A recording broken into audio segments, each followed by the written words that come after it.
Hello everybody, welcome back to my YouTube channel. My name is Kenneth and welcome back to part 2 of my 7 Sins by Felip reaction.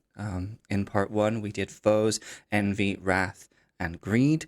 In this part 2 we will be doing pride, gluttony, lust, sloth, and ache. Full disclosure before we get into this, I did have to take a few days between reacting to part 1 and part 2, just because of my own kind of medical situation, so I'm sorry about that. I'm really looking forward to this. Part 1 was just amazing. I'm really excited for part 2 of this and to see how the album continues and ultimately concludes. Before we get into this as well, pause warning, I do pause. I am autistic. I like to take my time to really try and talk about what I'm reacting to. This is not a substitute for watching the original content. If you want to watch the original content, please go and watch the original content. It is there. It is, and it should be supported. But yeah, without any further ado, let's get into part 2 of 7 Sins, the album reaction.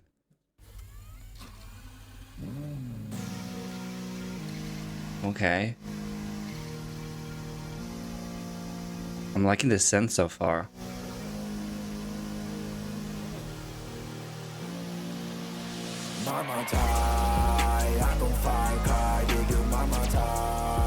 Okay.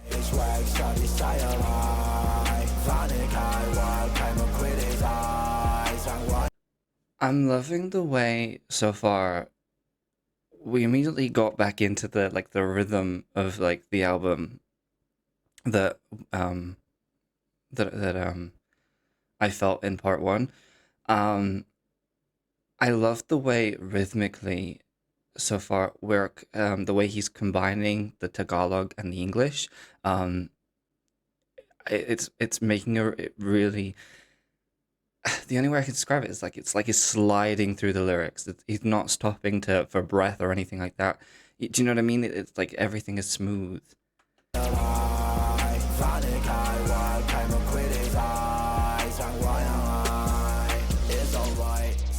Oh, okay. I'm loving how I didn't want to comment on it straight away, but the intro of the song had the car, and then this.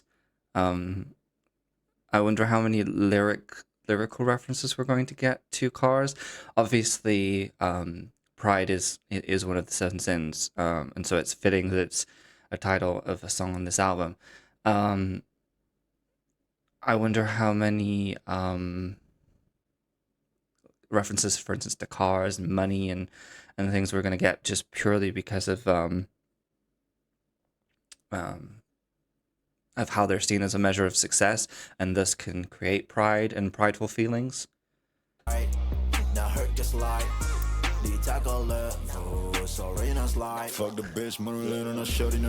my god. I didn't even mean to pause that. That was just me. That was just me. That was just me moving my hand. He called out Marilyn. I'm assuming Monroe, but it could be other Marilyns, such as Marilyn Manson. I can't. This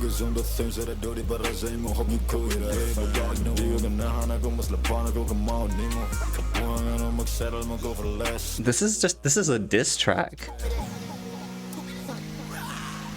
Tell your idol I'm not impressed. Call your friends, I'm not impressed.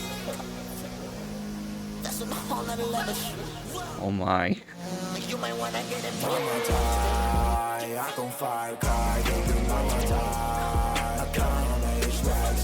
I might be misunderstanding this, so apologies if that is the case. However, it seems like we're moving between two states of Felip himself. Yes, there's the element of him seemingly criticizing other idols and things like that, but the way that the chorus is versus the verses, there feels to me like there's almost a kind of keeping himself in check, if that makes sense, because he's talking in the chorus about like how good he is, how amazing he is, and there is elements of that in the verses. But the use of the different kind of the vocal textures and stuff throughout the song almost feel like a slanted or distorted kind of version of himself. And so to me, it feels like there is very much two Philips in this song, or even you could maybe even say like Felip and kind of Ken in this song. Um, it's really again, I might be wrong, but it's almost like this song is kind of like both a flex and a diss track, in that he's trying to keep, almost like he's trying to keep his pride in check, but it's still, because it is a sin, he does indulge in it. I might be totally off base with this, and again, there is obviously the very real kind of calling out of idols, certain people, no specific names, no names or anything like that. So I'd be intrigued to know who that is pointed at. But it feels interesting to me. The kind of the way that the verses feel a lot more external, and the chorus feels a lot more internal in terms of that confidence and flaunting of himself, and how amazing he is, and that pride that he has in himself.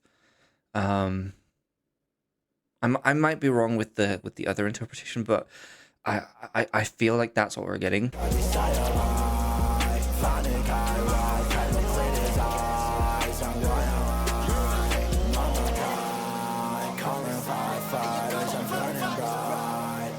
I love that little like rasp in his voice.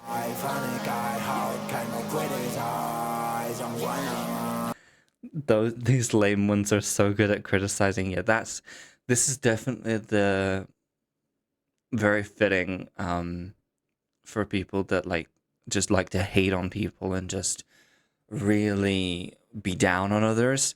It's always the ones that aren't able to do what maybe they want to do, or are not good at what they want to do, or whatever. That's just a general comment. That's not like about anyone or anything in particular. It's like that phrase, "Those that can't do teach," and that's not to criticize teachers. That's not what I mean. But you know that's a very real phrase, um, and it's kind of a similar vein. It's easy to kind of it is kind of easy to criticize people or judge people when you're not the one doing, or in those shoes, doing that thing, or those, or making music, or whatever it happens to be.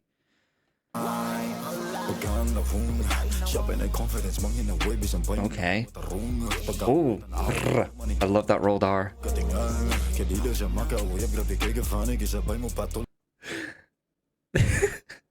I love that this song. And again, I think I said this during part one. So I apologize if I repeat myself with any notes or things that I say. I love the way that Ken, Ken versus Felip. Ken is, really introverted, really almost like the guy in the corner, the guy with the hood up. Doesn't want to be almost noticed or taken notice of. And then you have Felip, and Felip's like, I'm dyeing my hair all kinds of white, bright colors, so that you notice me. I'm confident, I am everywhere, I this feels very much like this isn't something that Ken would say. And so Felip almost feels like not necessarily a character, but like a front, to allow kind of his you know, the things that he shouldn't say but is saying here. You know, because you wouldn't go to like an event or something and be like, "You're ugly," you know, "You can't get a lover." You know, you wouldn't say all of these things in person because you'd be seen as kind of incredibly rude. But here it makes sense. And again, I love the way that he's just so confident. And it's almost like he's so grounded in his confidence that that's what allows him to say this. I like this. Oops, sorry. I'm sorry, I need to go back. I love that little effect on his voice there. Sorry. That's almost like, especially because the lyric was horror movie, ugly face like a horror movie. It, to me, it almost gave kind of like the vocal effect equivalent of like a thunderstorm, lightning storm or something in a horror movie, or you know, almost like the visual effects of kind of like the lights going out or something. I like that.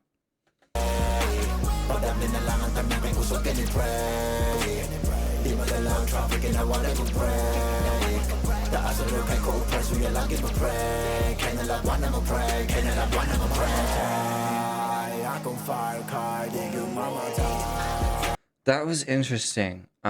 So what I was saying earlier. So I guess what I was saying earlier is the kind of the twofold kind of interpretation I had. He's more saying what other people are telling him, and so again, what I was saying wasn't totally wrong in that he does indulge himself, like for instance in the chorus and stuff like that. But I like the way that this is kind of twisted, because obviously the album is called Seven Sins and the song is called Pride, and Pride is one of the seven sins. But I like the twist on this, that rather than kind of pride being a sin and something you should hide away from, it's actually from an external third person kind of view, someone's pride, or what they interpret as someone's pride, is actually the reason that they interpret it this way is because, I mean, he says it there, they're just jealous. There's a level of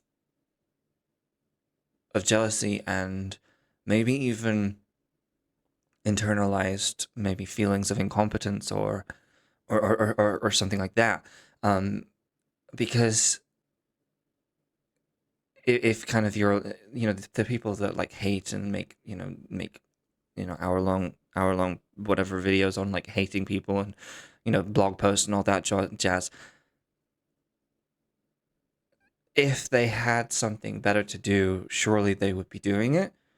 And so I really like that he's kind of unapologetic in calling out these flaws, calling out the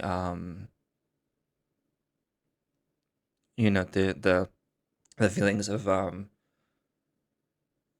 what's the word that I used? The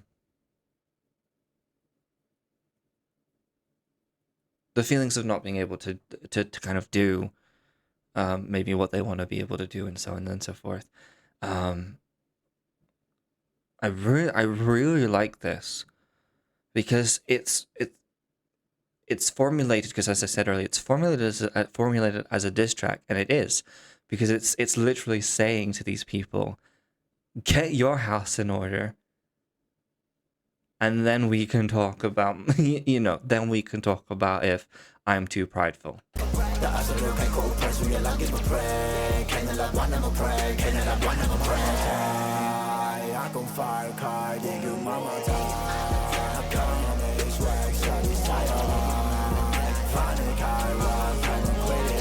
Is Cyra a place Is that why it wasn't translated? Or am I missing something? I'm not sure on that. I'm so sorry.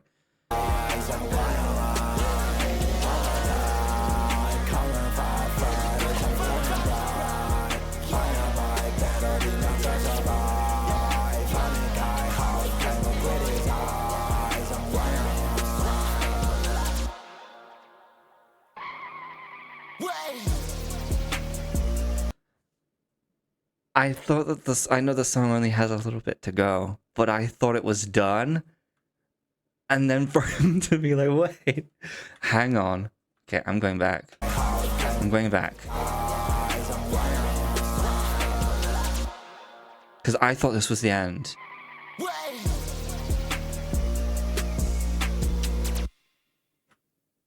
Oh, okay. Okay, so that there.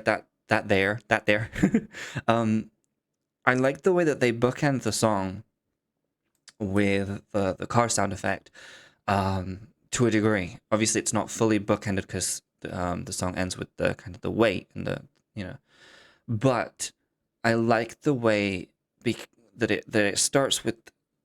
They almost use the car for the kind of the metaphor of like a car crash, like almost like the Icarus flying too close to the sun kind of metaphor. And so the use of the second sorry, the last sound effect, it sounds like it's crashing, right? And then it stops and he says wait, and it's almost like really like almost taking the mick out of those people that think he's flying too high or that he is flying too close to the sun, because he's he's not, he's just that good. I really liked this. As I think I said this in part one, but if I didn't, I'm going to say it here, and if I did, I'm still going to say it here. I didn't expect to enjoy this sound because this sound isn't generally the sound that I kind of like to listen to, but I think it shows how good Felip is and how good his kind of team is here, because I know he was producing with Luke April, especially for this song. But I think it shows how good the whole team is, in creating this, because like I said, this isn't my music taste, but I'm here enjoying what I'm listening to. And he makes very good points. Check your own house before, it's that thing. Don't throw it's like that is it the biblical proverb, don't the person without sin throw the first stone. Get your own house in order. Make sure you're, find your own security, and probably if you found your own security, you wouldn't be, wasting your time hating on people and, spreading all that negativity and stuff like that. Very, very interesting. Very, very interesting song. Okay, our next song is called Gluttony featuring PLAYERTWO. Now, I'm not going to lie, I'm not aware of PLAYERTWO. But let's check it out.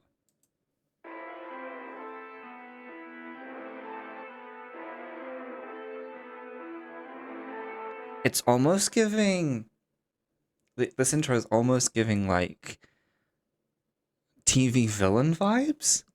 Do you know what I mean? Like when like an establishing shot or something of the villain castle or something is being shown. Anyone else get that vibe?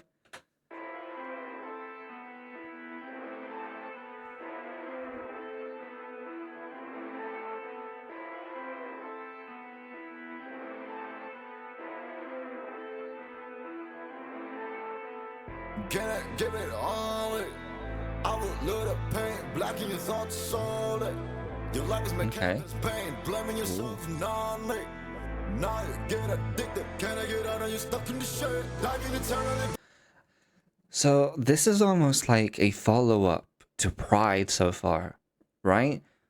Because, we've had that kind of, as I said, get your own house in order kind of aspect and, look at yourself first.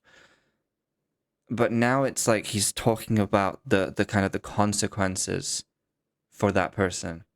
like he says, blaming yourself, not me, as though all of that, whoever this person is talking about, whoever Felip is talking about, whoever this person is that Felip is talking about, that's what I meant to say. Whoever they are, they're blaming, you know, it's that kind of that generic person that's like, oh, music sucks today.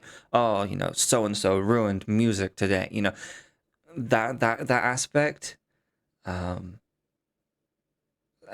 so that's what it feels. It feels like it's going to be kind of like almost like a follow up to Pride, narratively. Now you get addicted, can I get out of you stuck in the shade? Like an eternally bottomless pit. You can never get away from this love. Ooh. You can never get away from this love. No, that you will never know what's enough. Okay, so I just want to make a comment musically here. Obviously, the vocals have pitch correction auto-tune on them. What I really like about that, though, is so in the background you have this kind of accompaniment in the accompaniment, and the way that the kind of the auto-tune is actually working on the voice there actually adds to it, because you've got the and you've got like a more, it's more of a like a slide, obviously a slide in that, but you've got a similar kind of almost kind of like a vibe in it and feeling in it. I'm assuming this is player 2. Their voice seems to be different to Felip's, which I like because it provides, or hopefully it will provide throughout, some contrast. Obviously, we know that Felip can do the lows, he can do the mids and highs. So it'll be interesting to see how they kind of play off each other.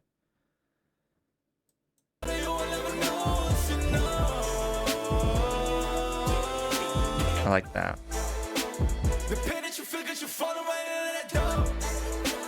Okay.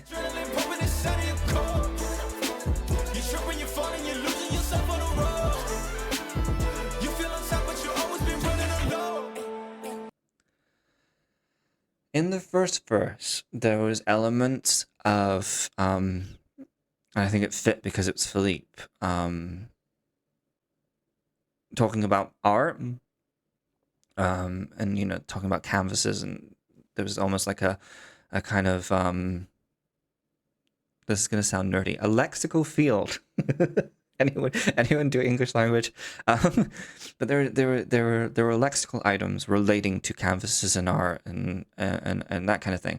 And now we've almost moved from that field into more like almost like a kind of like a fitness feel, because there's the element of adrenaline, but then there's the element of competitiveness, which I kind of, it's not limited to obviously like fitness and sport, but like it's easily to kind of associate it with it.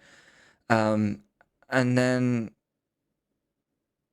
you know, there's the kind of, it kind of goes more generic in the, when I say generic, more generalized, with the you tripping, you falling, you're losing yourself on the road. Obviously, that's something that artists, sports people, actors, everyone in these kind of fields goes through. You know, you make mistakes, you have your struggles, but it's kind of like how you respond to them, that kind of almost ultimately determines your success almost, because it's how much you're willing to work for it.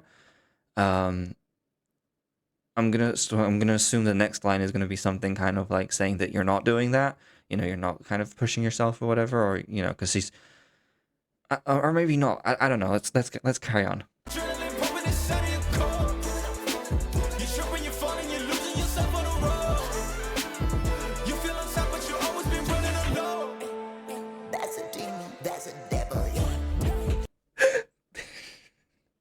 Okay, or not.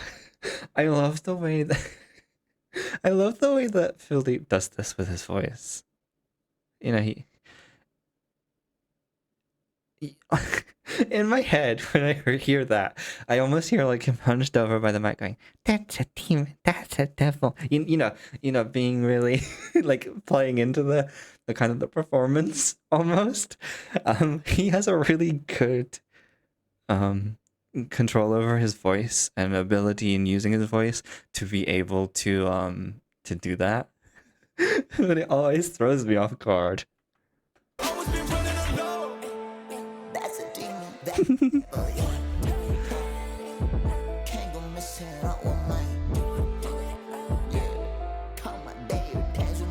Oh. Okay. I'm loving. Sorry, I know he. I know. I'm loving Felip's sass, but I'm loving the accompaniment here. It's almost like a synth trombone or something, or like trumpet or something. It feels like boss music.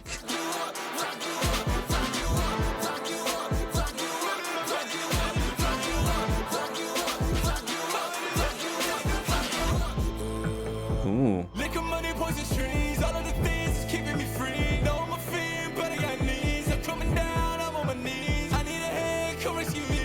Ooh.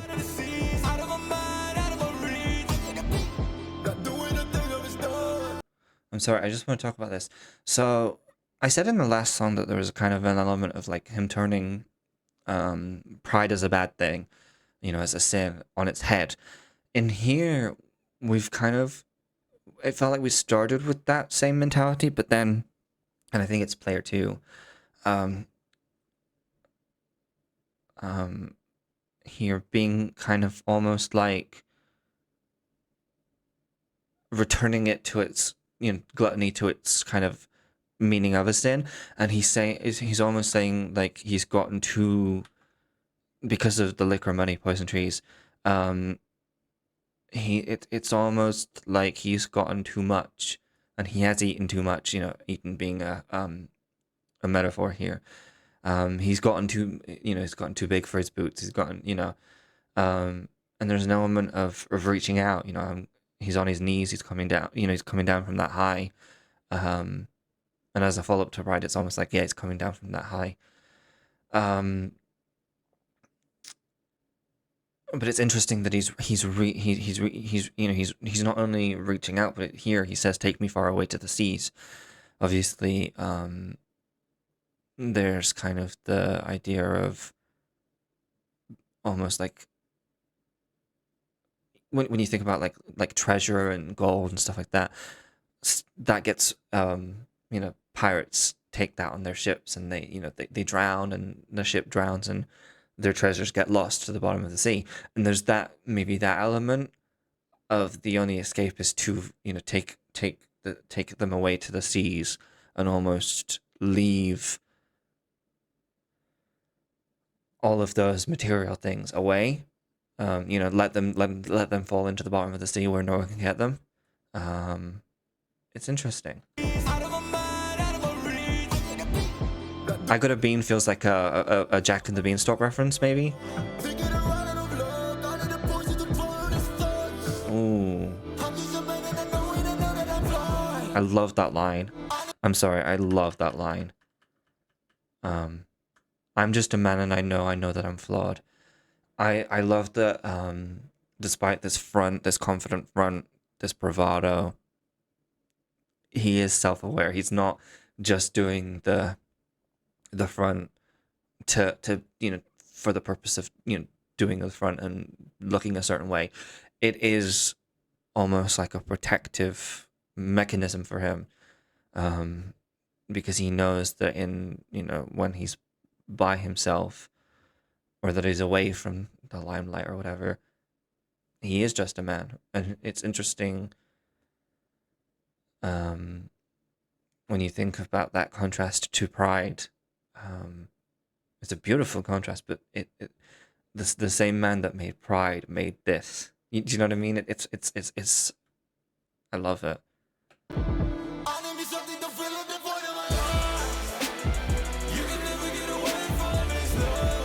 I love this chorus.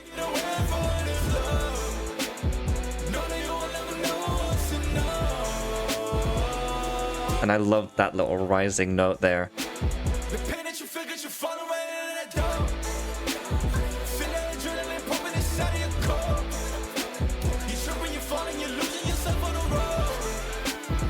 I love that this is a refrain, almost, this adrenaline pumping on your core section. That's what I'm going to call it. Because obviously life can be quite cyclical. You have your ups, your downs. And so even when you're on your kind of your highest points, there's always the potential for you to come down, because it's the phrase, what goes up must come down. And so I like the way that it feels separate to the chorus, so that's why I'm calling it a refrain. But I like that it's repeated in the same way that the chorus is. Especially because where it follows, it feels almost reflective of what has been said in the chorus. Ooh.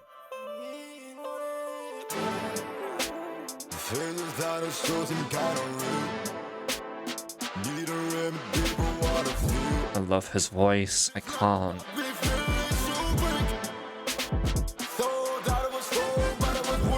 Ooh.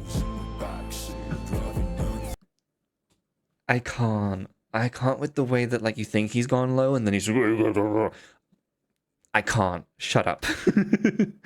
I think what really threw me out as well is I was really, like... I was taken back by this line about thought I was strong but I was weak. Again, it's that admission that he is just a man. That he is just, one of us. And so I was taken back by that, and then, I can't even go. It hurts my throat to even try.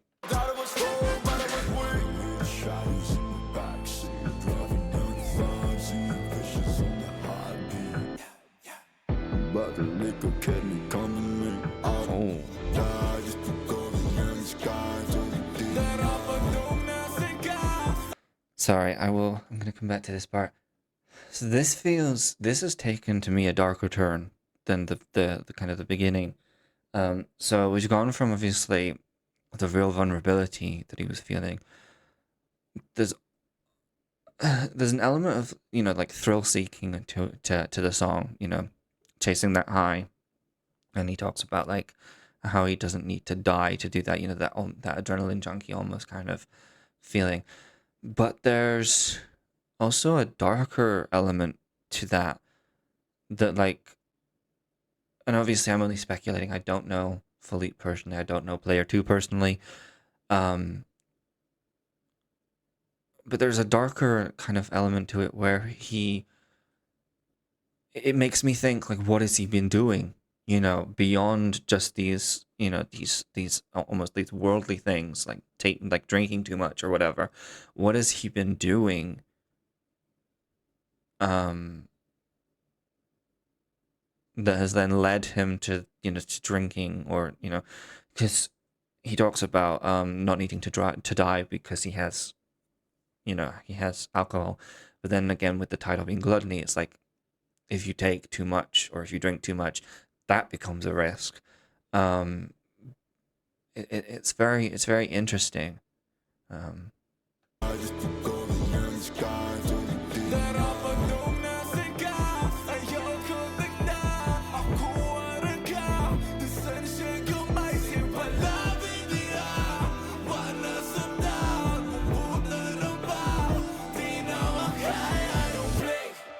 Ooh. So here, he's talking about a love, but I don't feel like I don't, to me, there's no like other person in this song in terms of being sung about. It is this gluttony. It is this need, to fill your plate almost. And that's, as the kind of chorus says, like, can never get away from this love. It's that pleasure seeking. You can't fight your own instincts. If you're, if you're someone who has an addictive personality, it is very hard. I'm not saying they do. I'm just saying in like a general kind of commentary kind of way. But if someone has an addictive personality, you know, even simple as like I eat too much chocolate or you know, whatever it is, it can be very hard to get out of that because it is a part of, you know, how you are as a person. And so it's interesting, even the kind of the affection that they're giving to gluttony here, you know, throughout the song, especially because they're calling it love, you know, this love. It is, I think, a slight acknowledgement that it is a part of them. Very interesting.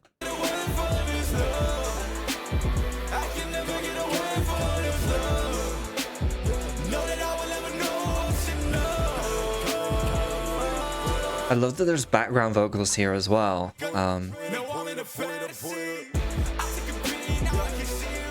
Okay, now never mind. Jack and the Beanstalk. Never mind. I thought it was Jack and the Beanstalk. It's obviously a metaphor for pharmaceuticals, shall we say?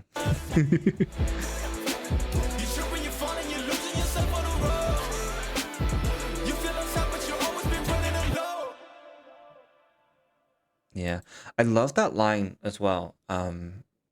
Just before we go into the next song, I love that line. You'll always be you feel on top, but you'll always be running on low. Because it just made me think of like when, you know, people are beholden to alcohol or to drugs of some kind, or you know, cigarettes or anything that's you know, dangerous. I mean, everything, I guess, it can be dangerous, but you know,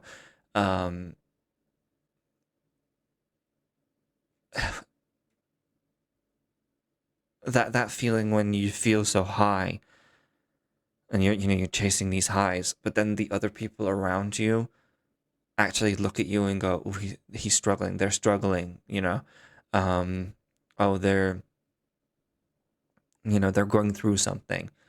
And I think that's a really there's really some really nice lines in this song, that kind of I think really cut deep, and I think I really like this song. But again, I think the interesting kind of dynamic of treating gluttony as part of yourself and almost as a romantic love is very, it's very interesting. It's very, very interesting. Okay, our next song is called Lust. It's featuring, I'm going to probably butcher this, I'm sorry, Cyra Gwynth, or is it Cyra Gwynth? I did quickly Google Cyra Gwynth. Again, I'm so sorry about the name. And it looks like they're a female artist. So it's going to be really interesting because we've obviously just had a duet, a duet between two male singers. It's going to be interesting seeing the differences in the vibes, especially with a song like Lust, in this duet. So let's go.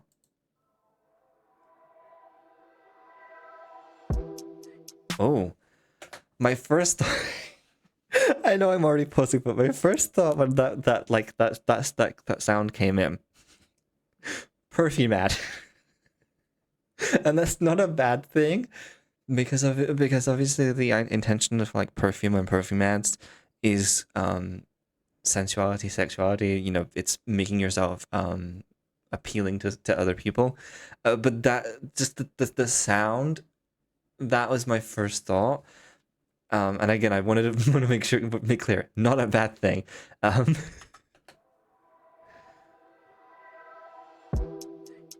love this drum. Ooh. Ooh. I love the conversational style. Ooh. As a follow, this almost the narrative between these three songs in this part of the album really works because you have like the really high, the kind of the falling part, you know, the descent. Sorry, words. And then here you have him talking about how he doesn't have a lot. It's a very interesting narrative between these three songs. Might be for the wrong reasons. I'm waiting, send me your location. Oh.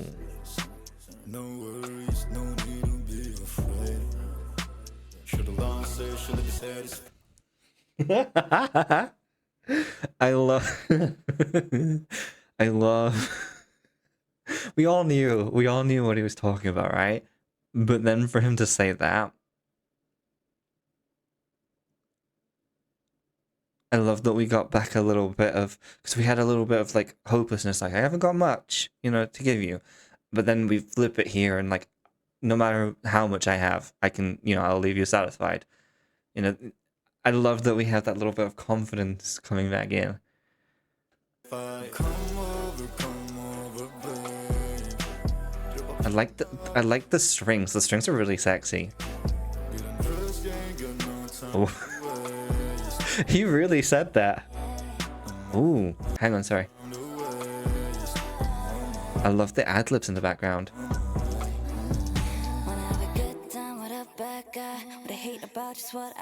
Ooh. I love her voice. Oh. Oh. Okay, I have to ask, why isn't this a single? I feel like this would be a really good like single release. I don't know if he's planning how many singles Felip is planning on releasing for this album, but this should be a single. This if not a single, it deserves a music video. Like, I feel like the story is there. Do you know what I mean? Like, it's literally like, Felip, film a music. Do you know what I mean? It's literally giving.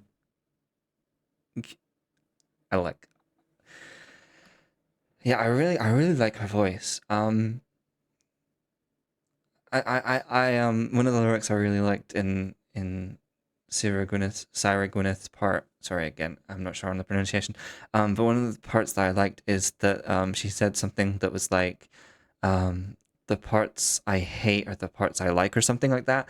You know, the parts that she shouldn't enjoy are the parts that she enjoys.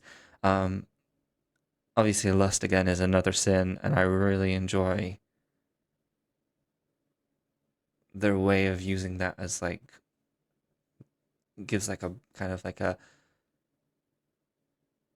mischievousness to their lust and their relationship, and it almost like makes it almost playful when you think about like the kind of the real world implications.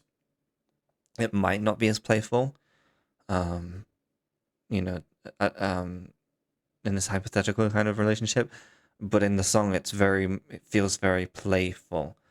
And you never know, in the relationship, in the real world kind of context, it might be just a kind of a really casual relationship or something, you know, between the two. It's I like it. I do think it should be a single though. Baby, how you feel? Feeling crazy, baby, I'm for real. Again, I'm loving the accompaniment to this. Baby, tell me what's the deal. If you want me, oh. I love that in the first chorus it was Felip leading, and then in this chorus we've got Cyra. I'm gonna call her Cyra Gwynth for now. Please let me know. In this chorus we've got Cyra Gwynth leading. It feels like a dance. You know, from the musicality of the strings and the accompaniment to the actual structure of the song and the way that their kind of parts are assorted, it feels very much like a dance. and actually scratch what I said earlier about the real world implications. It's clearly, you know, an equal relationship. No, it doesn't seem like at the moment one's more invested than the other, if that makes sense. In a romantic context. So ignore what I was saying because that's what I was kind of meaning earlier. But yeah, I really like the way that narratively we're getting this almost like dance of lovers. I'm loving the harmony too. Ooh. What that? I love that in the background. Obviously, I'm not going to do it justice, but I love the ad libs in this song.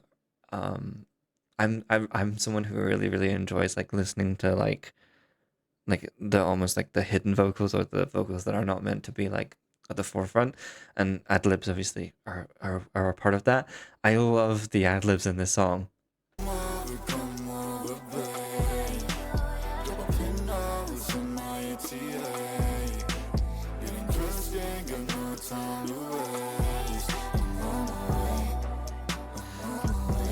It almost feels as well like you've got this perfect sandwich.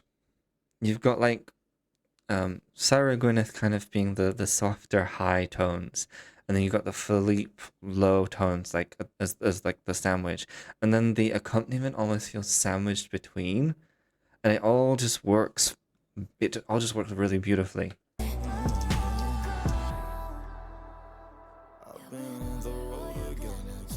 I love that. Yeah, it's definitely an equal part relationship that they're talking about here. Relationship, obviously.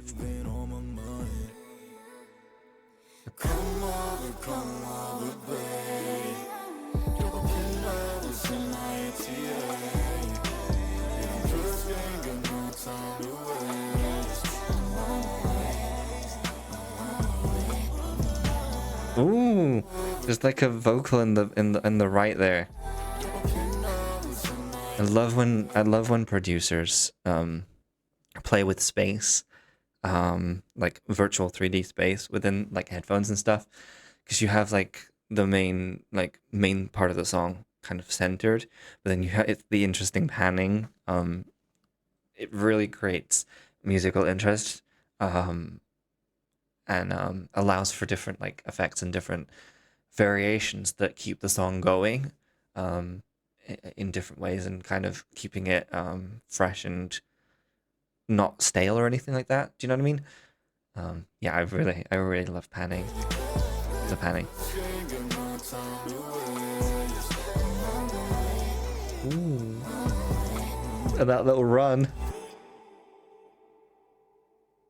I'm looking at the time because I'm like, are we gonna get something secret? But we're not. Okay. Yeah, I really like that. I think from what we've listened to in part two, I think this might be my favorite song in part two so far. Again, it feels like a dance. It feels like a reciprocated movement between the two. Wow. We're so close to the end of the album, but I just want to really just quickly say about the album as a whole.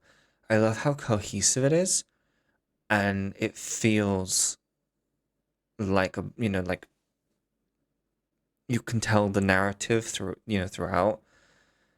And I love the connectedness of the songs. Because you can listen to them separately. That's the purpose of like singles and stuff. But taking them together, I love the journey that we've been going on. Okay, so our second to last song is called Sloth. Now, sloth is defined as kind of laziness, reluctance to do something. So obviously, I just kind of wanted to say like preliminary thoughts before listening. Diss track, maybe? Let's find out. Oh, I like this guitar. Okay. I'm loving the... Oh, it loves... Okay. Sorry, I just need to turn it down a little bit.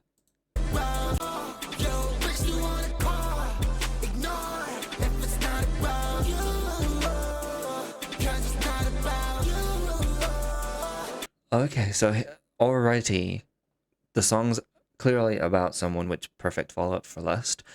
But I like that, again, we've got this kind of this subversion of what it means to be a sloth, you know, what it means to sloth. Again, it's a sin, it's negative, you know. Here, it's used as a kind of almost like a token of devotion. You know, he's saying he's not going to do anything if it's not you. I'm not going to answer my phone if it's not you. And so I was thinking, you know, like maybe he's going to call out people kind of like in the kind of the pride way. Instead, he's kind of he's not doing that. He's just it's almost giving like if lust was kind of like the courting stage of a relationship, sloth is kind of like the I'm ready to settle down. We've moved from just the fun and the the late night calls, the drop a pin and I'll give you my ETA moments, to taking it seriously and moving to the next step, which I think using the different song works very well narratively. I'm loving how it sounds though.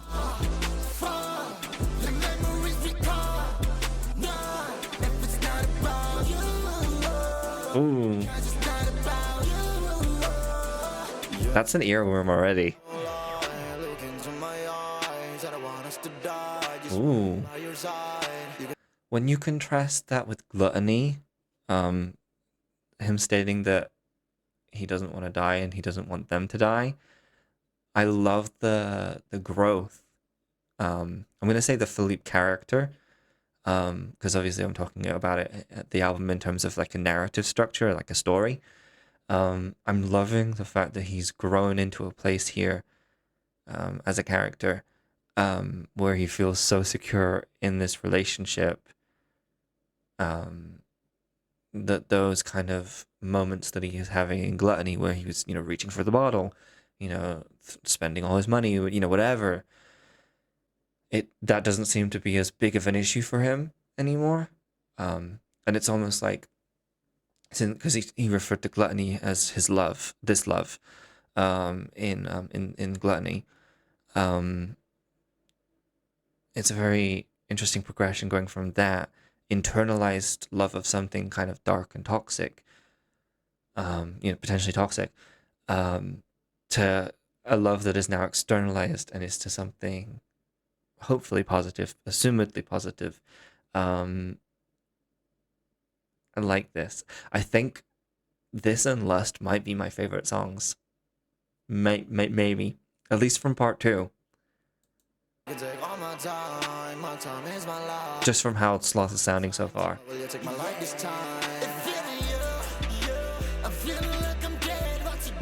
Oh.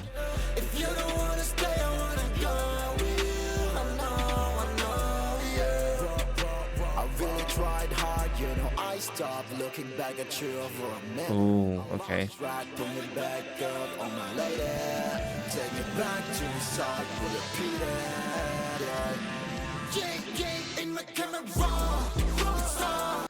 So, I thought I might be wrong then in what I just said, because I thought like they were in a secure place. Now it feels like maybe it has gone one-sided. He's putting her on a pedestal, this person, and the sloth, I guess. I thought it was a subversion, and it is a subversion, but I thought it was a kind of a different subversion than it is, where I thought it was a positive thing. He's turned it into a positive thing, showing how devoted he is to this person. But maybe it is maybe there is an element of negative feeling and thought in there, because he's putting this person above everyone else, but in a detrimental way, and in maybe a way that isn't reciprocated in the same way. Because when we go back to like lust, and again I'm talking about like the narrative that we've been kind of presented so far, it feels very much in lust like the courting, or the arguably like friends with benefits kind of section of the story was mutual. And that's what I was kind of saying there, where I was like, what if someone falls? What if someone, and so it feels to me, especially given the kind of the lyric about looking back, that's almost like a movie trope of like you leave someone and you look back, you look back longingly and hoping that they'll look back and have a moment. Feels very romantic and movie. But it feels like what I was talking about in Lust has come to fruition. But whereas I thought it would be the character that Cyra Gwynth was playing, actually it's the Felip character that is kind of fallen hard.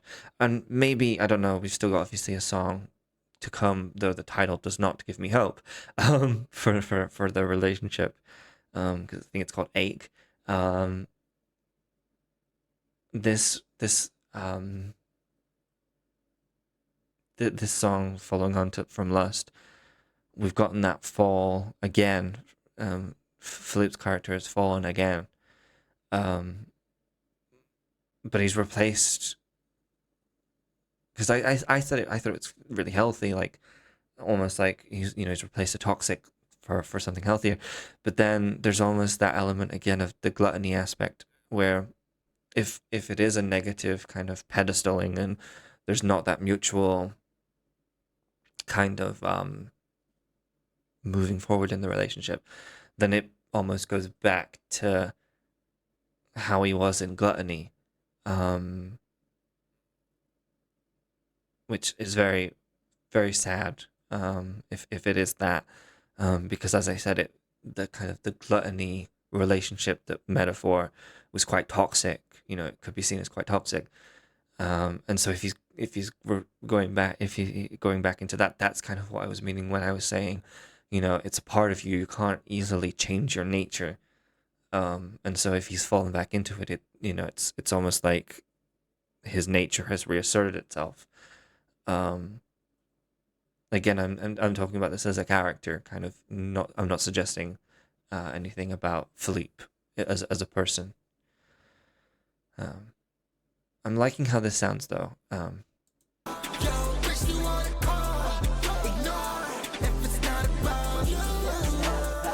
I love that. I still love that.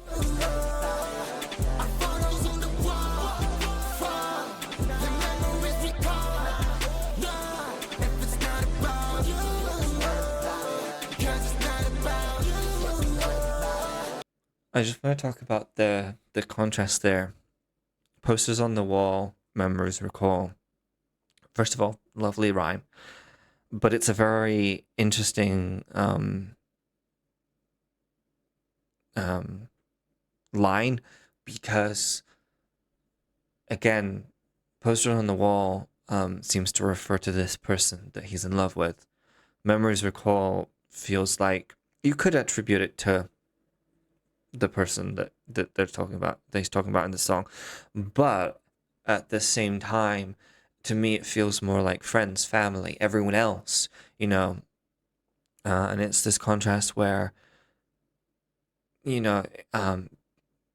put posters of these people, of this person, all over his wall, and it's almost like, again, pedestaling this person, whereas everyone else has been relegated to the corners of his mind. And again, that's, even if the relationship was not potentially toxic in terms of like it being one-sided, there is still that balance. You don't want to be consumed by a relationship. You want to, you don't want to forget about the other people in your life in that moment.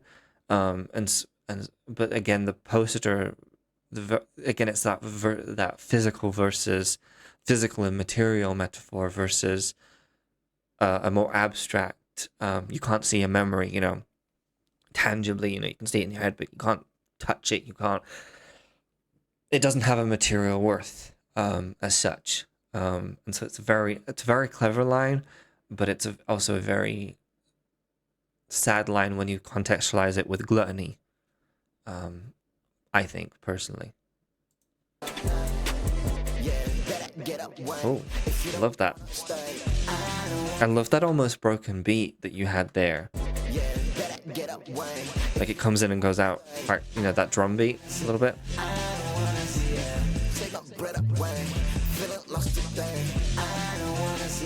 Oh.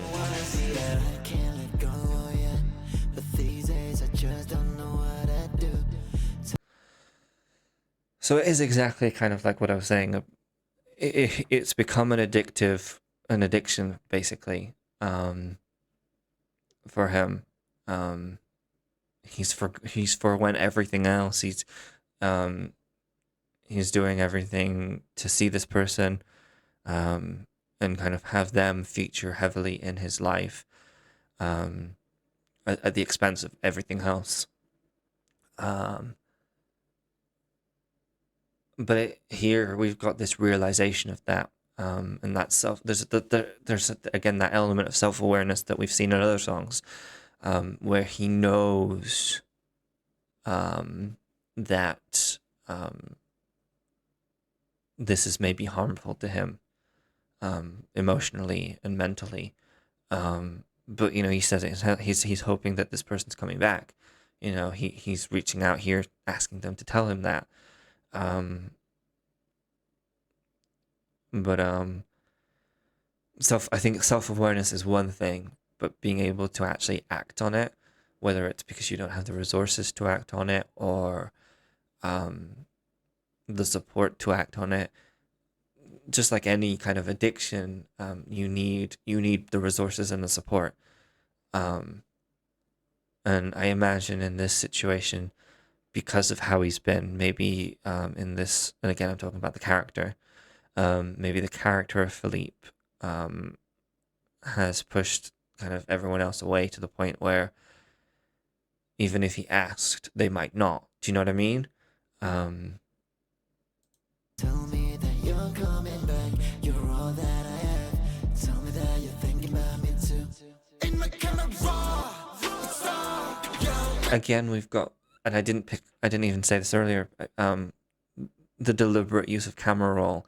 Again, you attribute it to, you know, the material. You know, the camera roll is part. Yes, okay, it's a technological metaphor for, you know, the physical camera roll of film, but now it's very much associated with smartphones. You know, your iPhones, your Androids. You know, and so again, it's that material. It's attributing all of their memories to a physical material thing. Again, you know, that contrast between the memories in the mind versus posters on the wall. It's the same thing. It's a very, very interesting. It's a very interesting metaphorical theme we've got running through here.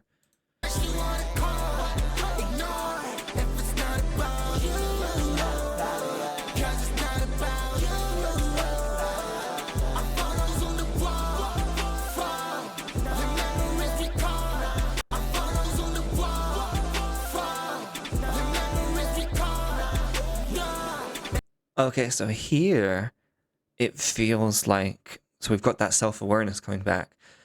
He says, our memories on the wall fall. Again, that nice little rhyme.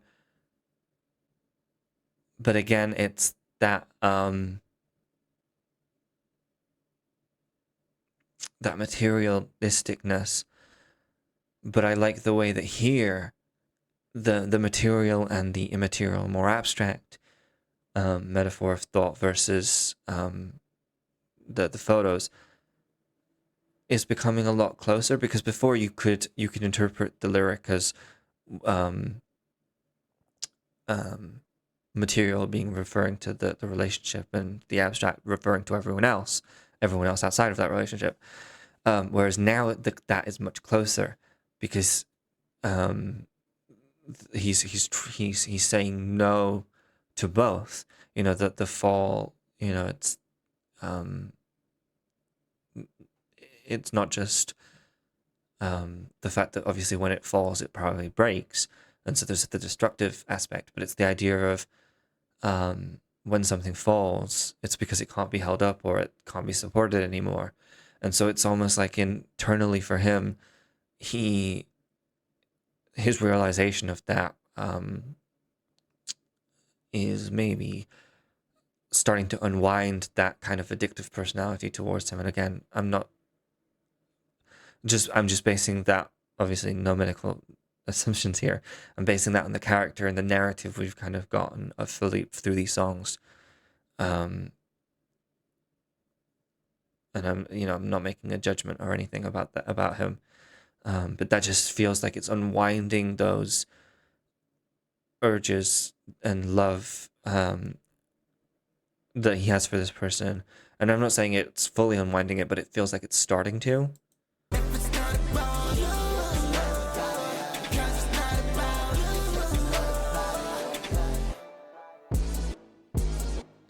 Ooh. I love this change up.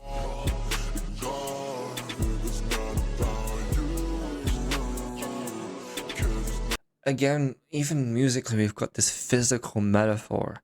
You know, it feels like the song's been played on a record player or something, and it started to skip for a start, but then it's become like malfunctioning, so that it's almost like a metaphorical reason for the structure change and the change in the song.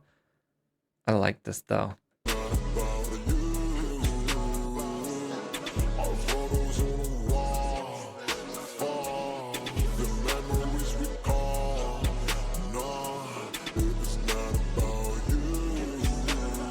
There's something nonchalant about the way he said no there.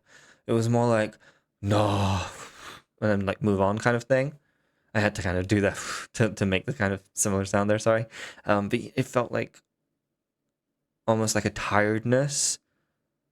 Like he's almost like there's an element of the sloth has become everything, and it's starting to affect, you know, how he views this relationship almost.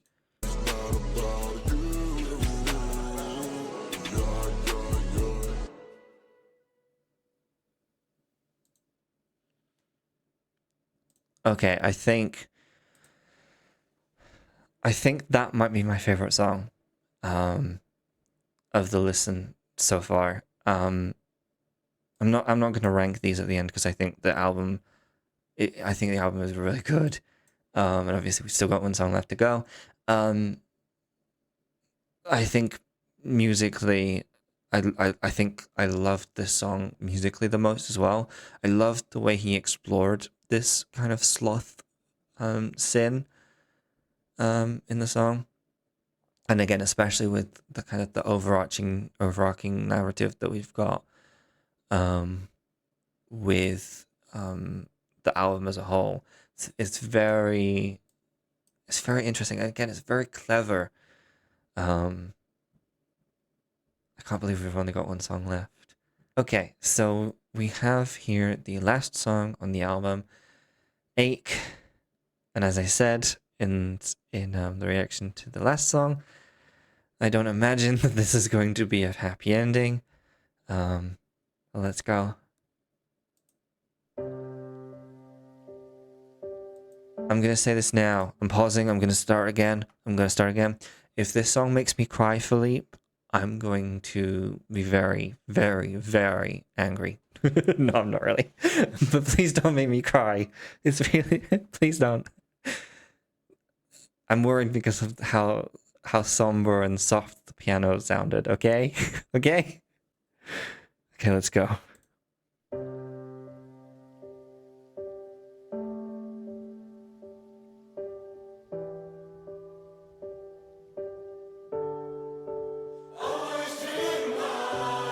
Oh.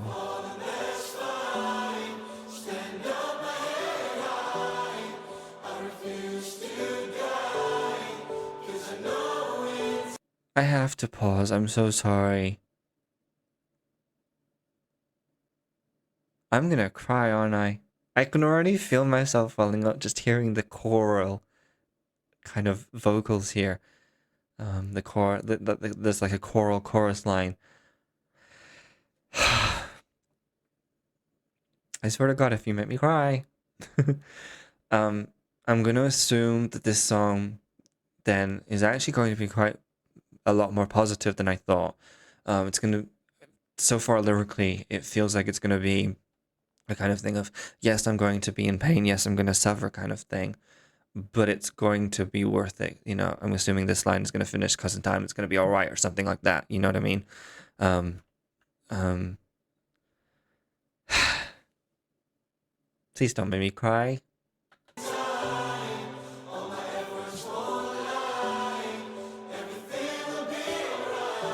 Yeah. That is, no, I'm sorry. That is a beautiful lyric. All my wounds will find light. Especially when you contextualize the song and the idea of seven sins. You know, you think of like hell and things like that. The idea of wounds seeing light, you know, demons. Throughout the kind of the songs on this album, there've been references to demons and things like that. The idea of the wounds finding light. That's such a beautiful lyric, and such, I think, an impactful line. Oh.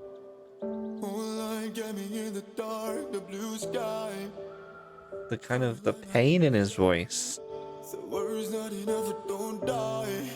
It ain't sharp enough like that knife. Nobody can take my light. I pray that you won't leave my side. Aww. This song so far, and I know I'm already pausing. This song, if anyone's seen the Netflix adaptation of the Sandman, this song is really evoking a line that is in that, which was about when when Dream goes to hell, and the line is something like, what purpose would hell have if they could not dream of heaven, or something. And this song so far is giving me that same kind of feeling, that this, again, the character of Felip is kind of in his own personal hell, and you know, he's reaching out to God, to, you know, I'm not saying only to God, but to God, maybe to his support around him, in that same vein of, you know, getting him out of that. But that's just what kind of my first thought. That's what came to my head.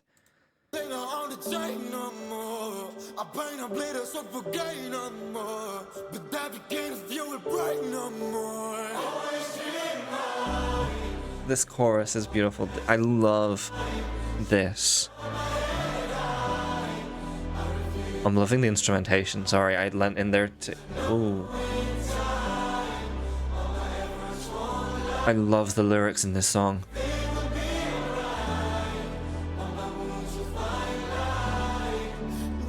Again, you have this contrast between the verse lyrics and the chorus lyrics. The chorus feels a lot more of its convictions. You know, it feels a lot more strength, grounded in its convictions, that everything will be all right. Whereas the chorus still leaves that, the chorus feels strong in its convictions. The verse feels a little bit more like, a little bit more insecure in those convictions. More, the verse feels more like it's reaching out to that chorus hope, or is on that journey to that, the hope that you can kind of find in the chorus. I think, scratch what I said, I think this might be my favorite song on the album. The way that accompaniment changed. Oh.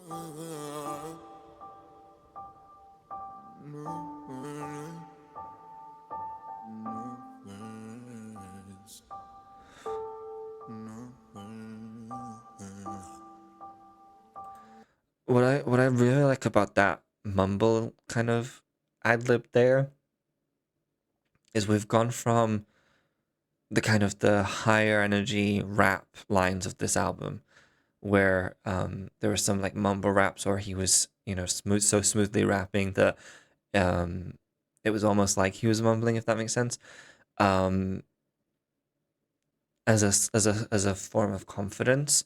And now there's almost like a pain in it instead here. And this is what I mean about the kind of the difference and the contrast between the chorus and the verses.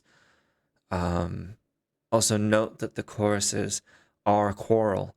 Choral and choirs, choral music, choir music is based in numbers. It's not just one person. Yes, you might have your solos, but the true beauty of choral music is how many people are all making, you know, working together to make that song. And it's that difference between, in the verses, Felip is by himself, versus he's part of that chorus, he's got that support. And it's a beautiful contrast. I love it.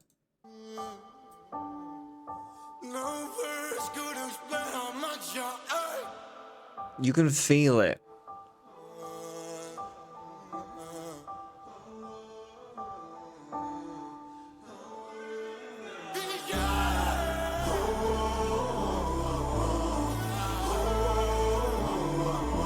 This feels like it's finding its strength. This kind of line here. Line.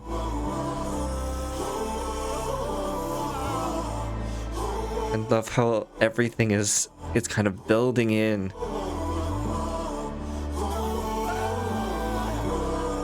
I love this. Ooh, there's like an ad-lib off to the side there.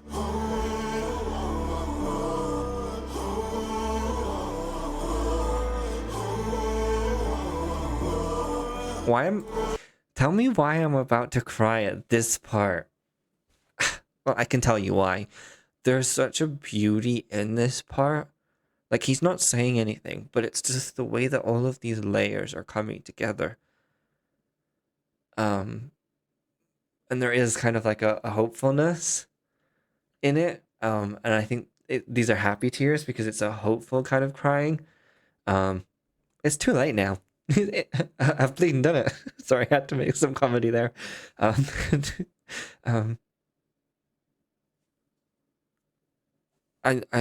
love that this is the final song because it's if it builds how I think it's gonna build, by the end, and this is 5 minutes. This song is 5 minutes long, 5 minutes and 20.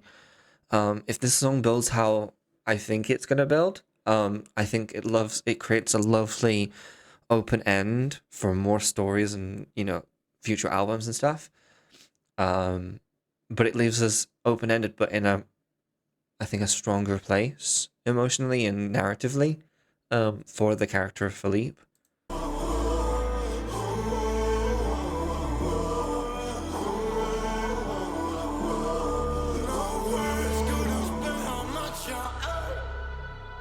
This is not where I thought it was going.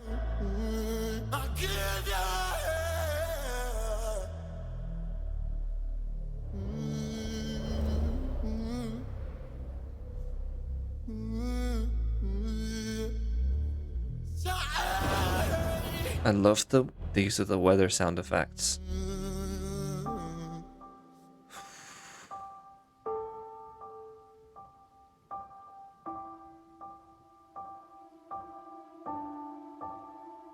that string. Oh.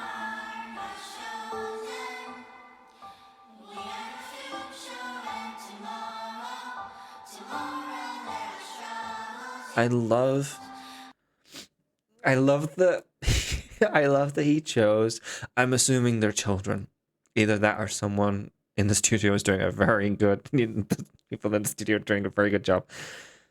I love that he chose children to sing this part, especially because of what they're singing about being the hope and about tomorrow, especially about being chosen, because as well, when you think about tomorrow in the future, it is the younger generations that have the, tomorrow's their day.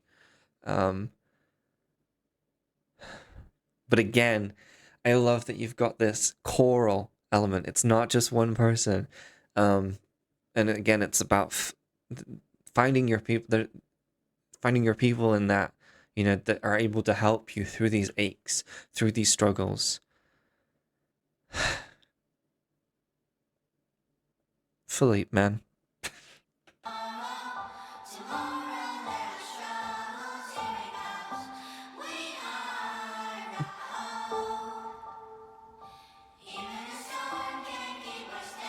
Oh.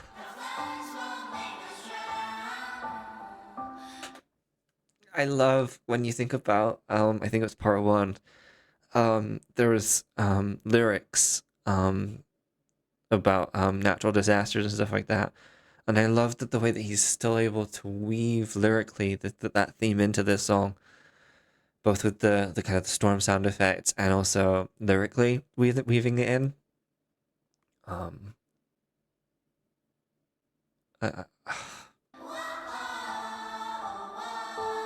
And this has such a different quality. It's the same, obviously, inflection. Ooh.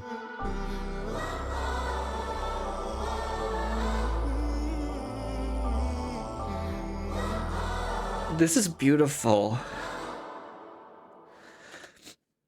You had the hopefulness of the child voices, and they were almost like clashing, but in a good way, with Felip's kind of more melancholy sounding I'm gonna call them inflections because it's not, woe is not a word. That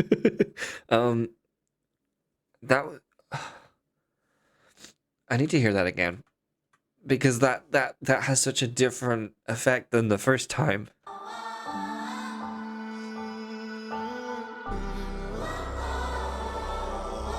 I love the way that he also has his, like, the lower, whoa, again, I can't do his voices, but filling that out.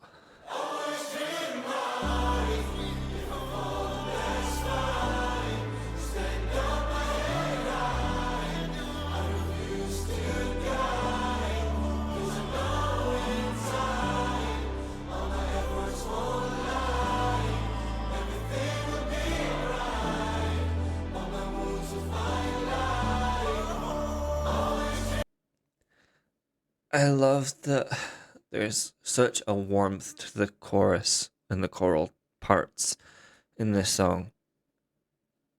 Not just because the lyrics are obviously meant to be uplifting, meant to be hopeful, but because it makes you believe, and that's the purpose of the song. And I did hear there was a little kind of Felip solo, I think maybe ad-lib or line over there. So I'm just gonna go back. Yeah, there.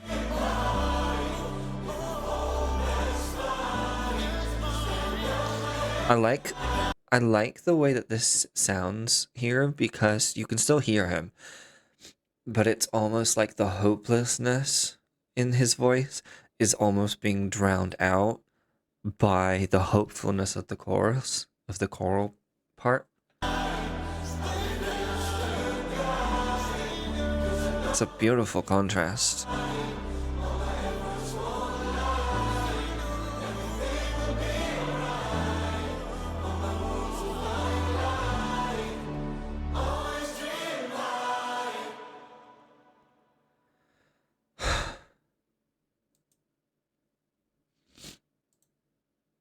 Wow. Wow. Um, so we know what my favorite song is on the album. It's Ache. It's such a beautiful way of ending the album. Um, I know I said like I hope you don't make me cry. I I knew it from the minute I heard that piano at the beginning. I knew.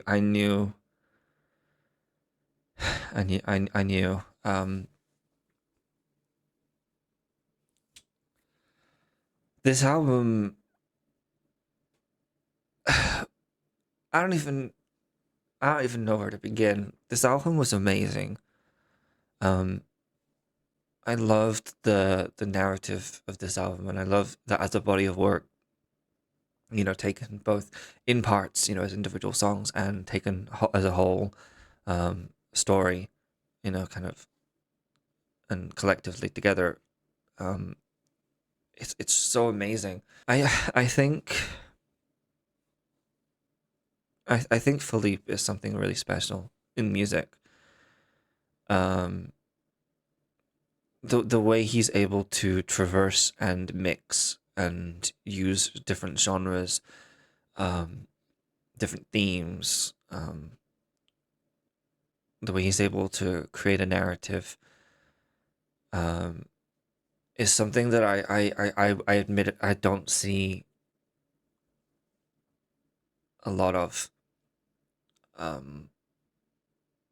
This last song, as I said, it doesn't do it as much as I thought it did. And I guess that's because of, sorry, I'm sniffling. That's how you know the tears are real. But it left it open to the future, as I said, but it didn't do it as much. I expected, and maybe that's on me. I thought we were gonna get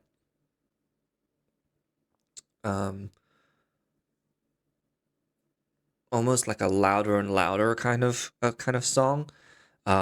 We didn't. Obviously, it got more built up, but I thought it was going to be. I thought it was going to be different than it was, and so I think that's more a reflection of the fact that life doesn't work that way. You know, we still have struggles, and we still have to kind of deal with it every day. There's not a moment. I was thinking of it more of an album narrative of like it open ending for future albums. So I like that it didn't meet my expectation in that way, and expectation shouldn't always be met in that way, because I think it serves a very important purpose about life in that way. Yeah, I really didn't expect to cry in this reaction. That was beautiful. So yeah, thank you guys so much for watching this reaction with me. As I said in the beginning, this is not a replacement for or a substitute for the original work. Please go and support this album. Not just the songs in this, but the whole part 1 and part 2, the whole album as a whole. This, you can tell that a lot of love and care has been put into this album. Wow. That's my review of the album. Wow. In a word. So thank you guys so much for watching. And I will see you guys in the next video. Bye everyone. Bye.